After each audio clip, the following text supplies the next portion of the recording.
Okay, so hello everyone, welcome back to my channel. So this is question number 6 C part. तो इसमें हमें क्या करना है, हमें स्केलिंग परफॉर्म करनी है about the coordinate this with scale factors. जो स्केल फैक्टर्स है वो 2 in the X direction and 1/3 in the Y direction. तो चलो आ जाओ, सीखते हैं हम इसे कैसे करेंगे। अगर ये नॉर्मल स्केलिंग होता तब तो ईजी होता, ठीक है। और ये फिगर मैं आपको दिखा देती हूँ। फिगर नहीं बनाई मैंने, फिगर ये ली, ठीक है। तो ये फिगर है, इस फिगर को हमें क्या करना है, स्केलिंग मतलब इसमें परफॉर्म करनी है अबाउट दिस पॉइंट, ठीक है। तो अभी ये कोऑर्डिनेट मैं सारे लिख देती हूँ। इसकी एक मैट्रिक्स बनाते हैं और होमोजीनियस में कन्वर्ट करेंगे हम, ठीक है। क्वेश्चन पूरा कुछ ऐसा था कि रुको, क्या है question, use homogeneous coordinate to find new vertices, ठीक है। होमोजीनियस कोऑर्डिनेट, तो देखो होमोजीनियस कोऑर्डिनेट्स क्या होंगे, मैं आपको लिख के दिखा देती हूँ। Homogeneous coordinates for the following figure, for the given figure लिख देती हूँ। फॉर द गिवन फिगर इस, देखो यहाँ पे क्या क्या कोऑर्डिनेट है, 8 11, ठीक है, 8 11, ठीक है। फिर 5 9, अभी मैं सिर्फ लिख रही हूँ, ठीक है। 5 9, देन 8 9, 8 6, 5 4, 11 4। बस ये सारे कोऑर्डिनेट एक बार रीचेक, 8 11, 5 9, 8 9, 8 6, 5 4 एंड 11 4, ठीक है। अब इसमें क्या करूँगी, होमोजीनियस में होता है बस नीचे 1 1 आ जाता है, ठीक है। तो बस उस फिगर को मैंने ऐसे लिख दिया। तो अब मुझे न्यू कोऑर्डिनेट्स निकालना है जब हम ये वाली चीज़ें परफॉर्म करेंगे, ठीक है। तो इसको परफॉर्म करने के लिए देखो, अगर नॉर्मल स्केल होता तो इजी होता, बट इसमें नॉर्मल नहीं है। पहले ये इस कोऑर्डिनेट को मुझे ओरिजिन से करना होगा, ठीक है। So first step is, step 1 होगा हमारा, टेक 8 4 टू ओरिजिन, ठीक है। इसे हम क्या करेंगे, पहले ओरिजिन में लेके जाएंगे, टू ओरिजिन। फिर जब इसमें ओरिजिन में लेके जाएंगे, फिर स्केल, स्टेप 2 होगा हमारा, स्केल द ऑब्जेक्ट अबाउट। अब जो हमारा ओरिजिन है उसके अबाउट मैं उसे स्केल कर दूँगी। स्केल किससे, 2 in the X direction and 1/3 in the Y direction, ठीक है। और स्टेप 3 होगा हमारा, वापस से जो मैं उसे ओरिजिन पे लेके गई थी, मैं उसे वापस बैक टू कहाँ पे ले आऊँगी, 8 4 पे। तो take the coordinate, take 8 4 back to its position, back to its position. तो ये मेरे 3 स्टेप होंगे। तो इससे जो मैट्रिक्स निकलेगी ना मेरी, मैं उस मैट्रिक्स को इससे मल्टीप्लाई कर दूँगी। तो मेरा जो है, हमारे न्यू कोऑर्डिनेट्स आ जाएंगे जो कि उस फिगर के बनेंगे, ठीक है। तो आ जाओ करते हैं थोड़ा सा, लेके वाला क्वेश्चन आने के बहुत चांसेस है कि सेम ऐसे ही आ जाए, ऐसी ही टाइप में, ठीक है। और मैं कोशिश करूँगी कि अभी आपको बता दूँ कि कैसे कैसे क्वेश्चंस करते हैं, ठीक है। तो देखो आगे बढ़ते हैं इसमें। तो अब स्टेप 1 में पहले मेरे को ट्रांसलेशन परफॉर्म करनी होगी इसमें, कि 8 4 को मुझे ओरिजिन पे लेके जाना है। तो T1 मैट्रिक्स क्या होगी मेरी, कि मैं उसे कहाँ लेके जा रही हूँ, ओरिजिन पे। ओरिजिन पे ले जाने के लिए पहले, बाकी तो ये सारे यहाँ पे चेंज आता है, बस इस वाले थर्ड वाले पॉइंट में इसमें क्या होगा, कितने का चेंज आ रहा है, 8 4 से 0 पे 0,0 ओरिजिन पे लेके जा रहा है, डिक्रीज़ हो रहा है। तो -8 एंड -4 एंड यहाँ पे ये आ जाएगा सिंपल 1, ठीक है। तो पहला कोऑर्डिनेट मेरा ये होगा, ओके। तो मैं यहाँ ब्रैकेट में आपको लिख के दिखा देती हूँ कि ट्रांसलेट कैसे करते हैं, 1 0 0 0 1 0, यहाँ पे del X del Y and 1। This is the change, कि कितना चेंज आ रहा है, चेंज कितना है। मेरे को ओरिजिन पे लेके जाना है, तो डेल एक्स क्या होगा, 0 पे लेके जाना है। कहाँ से, 0 माइनस कहाँ से लेके जा रही हूँ मैं, 8 से। तो जहाँ पे फाइनल है माइनस इनिशियल, तो फाइनल माइनस इनिशियल क्या हो गया, -8। ऐसे ही del y, final minus initial, final 0 है, इनिशियल 4 है, तो -4 आ गया, ठीक है। ये आ गया T1। Now T2 is scaling वाली जो मैट्रिक्स है वो। Scaling matrix is nothing but, यहाँ पे स्केल ऑफ एक्स आता है, स्केल कितना है एक्स में 2, स्केल ऑफ वाई यहाँ पे आता है विच इज़ 1/3, एंड यहाँ पे क्या आ जाएगा, 1 आ जाएगा, बाकी जगह 0 0 0 आप पुट कर दो, ठीक है। ये T2 आ गया। अब T3, अब जो मैं उस कोऑर्डिनेट को ओरिजिन पे लेके आई हूँ, मैं उसे बैक कहाँ ले जाऊँगी, उसकी पोजीशन में लेके जाऊँगी। वापस से सेम ट्रांसलेशन लगाएंगे। अब यहाँ पे मुझे बता दो जरा डेल एक्स क्या होगा। अब मुझे फाइनल पोजीशन क्या है 8, इनिशियल क्या है 0, तो क्या हो जाएगी 8। डेल वाई क्या हो जाएगा, फाइनल मेरी 4 है, माइनस इनिशियल क्या है ओरिजिन तो 0 विच इज़ 4। जेड में तो यही रहता है 8 4 1 0 1 0 1 0 0। सो दिस इज़ द मैट्रिक्स। ठीक है, अब इससे जो एक रिजल्टिंग मैट्रिक्स आएगी वो निकालते हैं।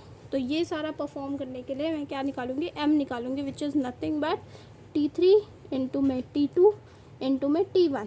ध्यान रखना उल्टा मल्टीप्लाई चलता है, ठीक है, बैक में चलता है कि T3 को T2 से, फिर T2 को T1 से, ये सीधा मत कर देना, ठीक है।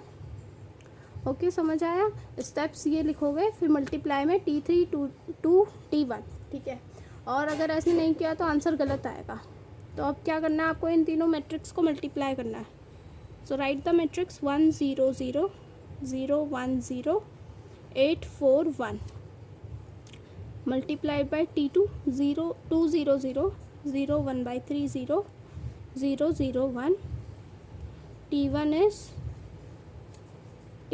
1 0 0 0 1 0 -8 -4 and 1। अब इसको क्या करेंगे हम, पहले इन दो को मैं मल्टीप्लाई कर रही हूँ, ठीक है, आपको मल्टीप्लाई करके दिखाती रहती हूँ। तो यहाँ पे एक मैट्रिक्स आएगी, वो T1 तो एज इट इज़ लिख रही हूँ मैं अभी, T1 as it is 1 0 0 1 0 -8 -4 and 0 1। ठीक है, तो देखो matrix multiplication, this line into this line, so this is 1 into 2, बाकी सारे 0 हो जाएंगे, 0 इंटू 0 8 इंटू 0, तो यहाँ पे 2 आ गया। फिर 108 इंटू दिस, तो यहाँ पे 1 तो 0, फिर ये भी 0, ये भी 0 हो गया, तो यहाँ पे 0 आ गया। नाउ दिस 0 0 0 8 208 आ गया, ठीक है। अब ऐसे ही करते रहो जरा, this multiply by this will come as 0, this multiplied by this will come 1/3, ठीक है, 1/3 आ गया। उसके बाद this multiply by this, if I am doing anywhere wrong, ठीक है, तो मेरे को प्लीज़ बता देना, मैं क्योंकि फर्स्ट टाइम ही यही सॉल्व कर रही हूँ। 0 0 एंड 4 आ गया यहाँ पे, ठीक है। अब देन ये तो 0 हो गया, ये भी 0 हो गया, तो ये पूरा 0 हो गया। This into this is also 0, this into this is 1, ठीक है। तो ये मल्टीप्लाई करके मेरे पास ये आ गया, दो मैट्रिक्स का मल्टीप्लाई कर दिया। अब इन दोनों का कर दो तो एम आ जाएगा, इन दोनों को करो, ये दिस इंटू दिस, तो 2 आ गया, this into this 0, this into this is 0, this into this is 0, this into this 0 1/3, this into this is also 0। now this multiplied by this, 2 into -8 -16, ये तो 0, 8 1 are 8, -16 and 8 is -8 है ना।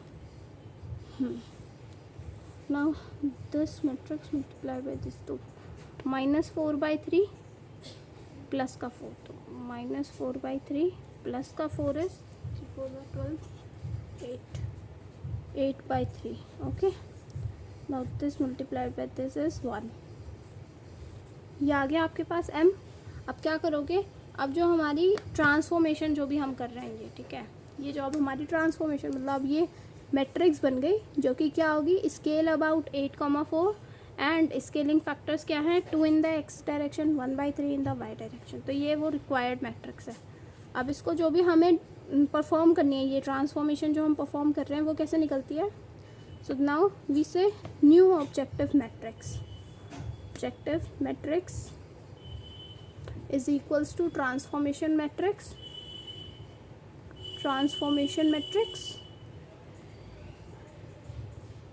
Multiplied by objective matrix. ये objective matrix क्या है मेरी, यहाँ पे ये जो थी मैं इसे ए नेम दे रही हूँ, ठीक है। न्यू ऑब्जेक्टिव मैट्रिक्स में बोल दे रही हूँ ए डैश है, जो हमें रिक्वायर्ड जो हमें कोऑर्डिनेट्स चाहिए वो इससे ही मिलेंगे, ठीक है। तो ये ए डैश है और transformation matrix is this M, तो A dash is M into में ए। एम को मल्टीप्लाई कर दो ज़रा ए से, मैं लिख रही हूँ बस -8 प्लस का 8/3 1 8 11 1 5 9 1 8 9 1 8 6 1 5 4 1 11 4 1 1 2 3 4 5 6 कोऑर्डिनेट्स है, yes. So this multiply by this, ठीक है। अब कर लो ज़रा मल्टीप्लाई। तो मैं वीडियो पॉज कर रही हूँ और डायरेक्टली मल्टीप्लाई कर रही हूँ, आप भी ज़रा वीडियो को मतलब पॉज करो एंड देन पॉज करने के बाद अपने आप लिखो और देखना मैच करना मेरे से क्या मेरे तरह सेम है, क्योंकि हु नोज मैं गलत परफॉर्म कर दूँ, ठीक है। तो एक बार देख लेना, मैच कर लेना, ठीक है। So I am getting the coordinates like this. यहाँ पे मैंने 16 गलती से लिख दिया था, वो कैलकुलेशन में तो मैंने 8 बोला बट लिखा मैंने 16 था। 2 8 ज़ा 16, फिर -8 तो 8 आ गया, ठीक है। तो ये कोऑर्डिनेट आ गए, ठीक है। और ये मैंने आंसर चेक भी किया, ये ठीक था, ठीक है।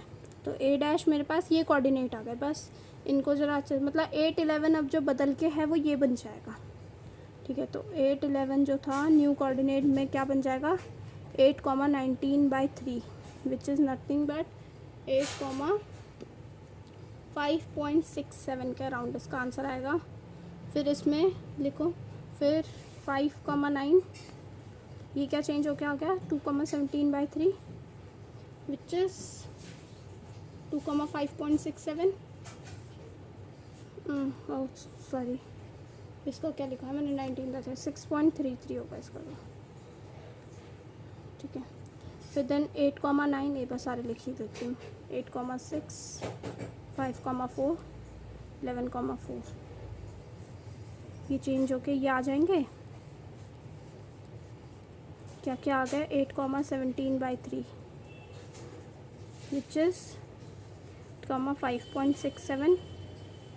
फिर आ रहा है 8 14/3 2 4 14 4 ये तो सेम रहेंगे। 8 14/3 को मैं देख सकती हूँ 8 4.67। बस अब आपको इसे क्या करना है वो ग्राफ में प्लॉट करना है, ठीक है। मैं ग्राफ में प्लॉट करके दिखा देती हूँ आपको सबको, ठीक है। इसे ग्राफ में प्लॉट करके दिखा रही हूँ डायरेक्टली फिगर, तब तक आप फिगर बना लो, इजी है आपके लिए बनाना, है ना। Okay so the final answer is this, ठीक है। तो ये ऐसे फिगर बन रही है, this straight line, this is a triangle and ये ऐसे करके। तो सो this is the required answer, मैंने कोऑर्डिनेट्स लिखे हुए हैं, ठीक है। आई होप सो आपको समझ आया हो। ओके सो मिलते हैं नेक्स्ट क्वेश्चन में, ठीक है। Bye bye.